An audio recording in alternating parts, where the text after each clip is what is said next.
என் பெயர் சனாசி. நான் 7ஆம் வகுப்பு படிக்கிறேன். நான் எடுத்துக்கொண்ட தலைப்பு காந்தியடி. காந்தியடிகள் இந்திய விடுதலைக்கு பாடுபட்டார் என்பதை நாடு நன்கு அறியும். பெண்கள் முன்னேற்றம், சமுதாய மறுமலர்ச்சி, தீண்டாமை ஒழிப்பு முதலியவற்றைக்காகவும் அவர் பாடுபட்டார்.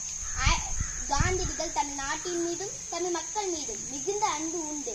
அவர் பல முறை தமிழ்நாட்டிற்கு பயணம் செய்துள்ளார்.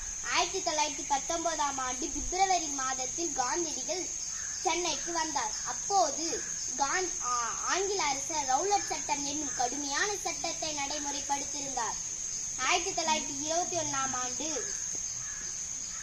அவர் 1921ஆம் ஆண்டு செப்டம்பர் மாதத்தில் காந்தியடிகள் தமிழ்நாட்டிற்கு வந்தார். அப்போது புகைவண்டியில் மதுரைக்கு சென்றார். செல்லும் வழியில் பெரும்பாலான மக்கள்கள் இடுப்பில் ஒரு துண்டு மட்டும் அணிவதை அவர் கண்டார்.